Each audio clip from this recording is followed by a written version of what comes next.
नमस्ते।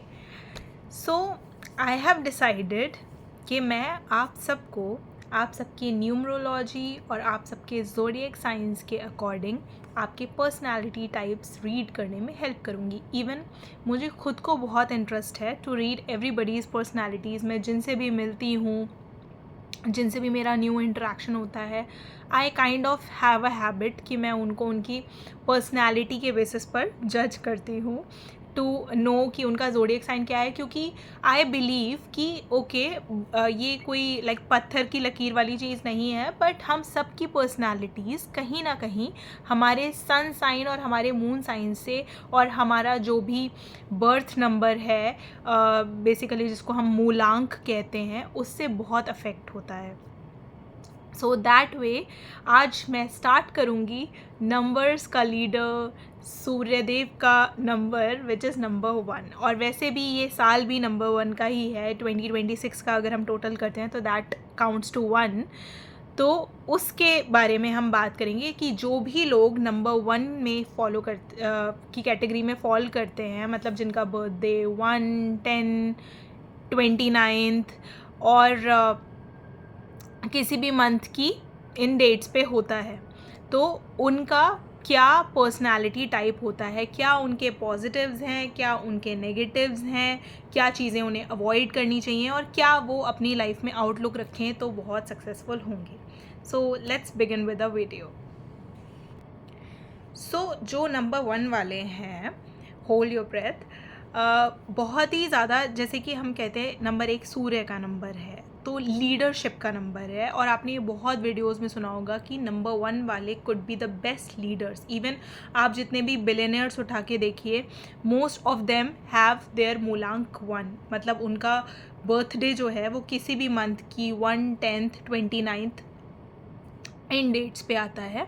And of course उनके अंदर लीडरशिप क्वालिटीज़ तो बहुत ही अच्छी होती है। तो वो जो भी like if they opt for business basically, जो कि लीडरशिप का ही एक रोल है, तो इसीलिए वो बिजनेस फील्ड्स में बहुत एक्सेल करते हैं, क्योंकि उन्हें किसी के नीचे काम करना समझ नहीं आता है। दे वांट कि लोग उनके नीचे काम करें, वो लोगों को डोमिनेट करें, कहीं ना कहीं उनको वे लीड करने की आदत होती है कि वो आगे चले और दुनिया उन्हें फॉलो करे। अब उसमें वो बहुत ही ज़्यादा इंडिपेंडेंट थिंकर्स भी होते हैं, उनकी अपनी आइडियोलॉजीज़ होती हैं, चीज़ों को लेके आउटलुक होता है दुनिया को लेके, जो वो हर किसी के आउटलुक की वैल्यू इसीलिए नहीं करते बिकॉज उनको लगता है कि जो उनकी थॉट प्रोसेस है वो बिल्कुल सही है। एंड जितना मैंने भी लोगों को ऑब्जर्व किया है, बहुत ज़्यादा प्रैक्टिकल होते हैं नंबर 1 वाले लोग। इमोशनल होते हैं बट फॉर देम सेल्व्स थोड़े से सेल्फ सेंटर्ड होते हैं, उनको खुद के इमोशंस की बहुत वैल्यू है। एम्पैथी लेवल थोड़ा सा लो होता है उनका। And of course person to person, relation to relation, ये सब चीज़ें बहुत वैरी करती हैं। उसमें ज़ोडिएक साइन का भी बहुत बड़ा रोल है कि किस ज़ोडिएक में वो फॉल करते हैं, उस हिसाब से भी उनका सेंसिटिविटी कम या ज़्यादा हो सकता है। बट मेन यही होता है कि they are very practical towards life और बहुत ही ज़्यादा एक्शन ओरिएंटेड होते हैं, बहुत मोटिवेटेड होते हैं। कहते हैं कि अगर नंबर 1 वाला अपनी लाइफ में एक्सेल नहीं कर रहा है या वो राजा की तरह एक्ट नहीं कर रहा है, तो डेफिनेटली वो कहीं ना कहीं वर्क फ्रंट पे या तो डेडिकेटेड नहीं है या बहुत ज़्यादा, क्योंकि पोटेंशियल कम्प्लीटली होता है नंबर 1 वालों में, बहुत पोटेंशियल होता है, बस उनके अंदर कमी होती है। तो उस पोटेंशियल को अचीव करने की, उस डेडिकेशन के साथ काम करने की, क्योंकि वो अगर डेडिकेटेडली किसी भी फील्ड ऑफ लाइफ में काम करेंगे, स्पेशली इन लीडरशिप पोजीशंस, वो बहुत एक्सेल करेंगे।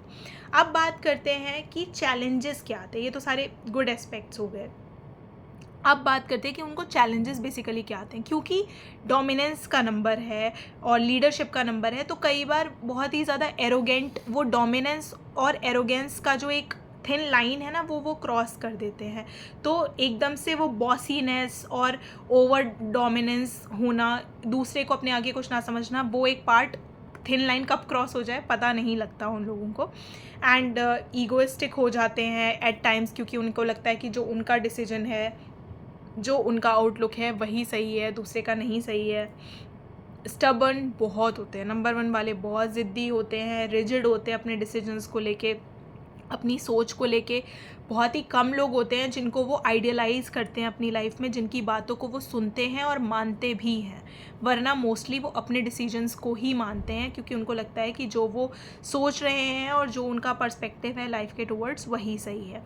इम्पेशेंट होते हैं, उनको सक्सेस बहुत जल्दी जल्दी जल्दी चाहिए होती है। I have dealt with number 1 people, so I can say कि बहुत इम्पेशेंट होते हैं, पेशेंस लेवल बहुत कम होता है, इसीलिए उनके साथ even in any kind of relationship, चाहे वो प्रोफेशनल रिलेशनशिप हो चाहे वो पर्सनल रिलेशनशिप हो, सामने वाले बंदे को बहुत पेशेंट होना पड़ता है।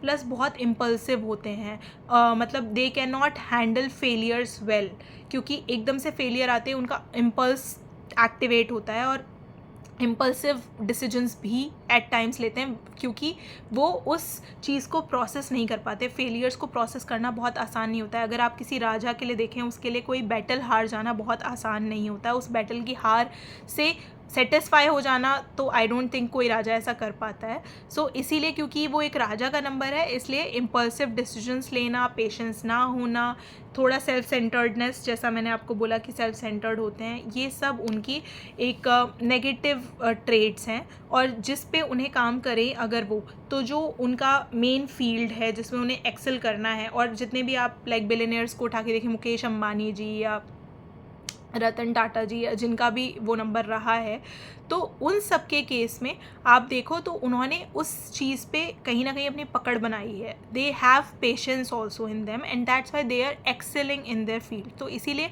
अगर आप अपने आसपास किसी भी नंबर 1 वाले को देखते हैं और आपको लगता है कि वो उतना सक्सेसफुल नहीं हो पा रहा है, तो यही प्रॉब्लम है कि उन्हें अपने नेगेटिव ट्रेड्स को ओवरकम करना नहीं आता है। तो उनका वाइब्रेशन बेसिकली बहुत हाई है, कॉन्फिडेंस लेवल बहुत हाई है, लेकिन अगर वो अपनी एरोगेंस को, अपनी रिजिडिटी को थोड़ा कम करें, पेशेंस को बढ़ाएं, इम्पल्सिवनेस को कम करें, तो they can always excel in their field and of course वो राजा ही बनने लायक होते हैं। So this was the reading about number 1। Next जो मूलांक हम कवर करेंगे वो करेंगे नंबर 2, या फिर आप में से किसी की भी कोई रिक्वेस्ट हो, कोई और किसी मूलांक के बारे में जानने में, जो हमें ज़्यादा से ज़्यादा रिक्वेस्ट आएंगी हम उस अकॉर्डिंग प्रोसीड करते जाएंगे।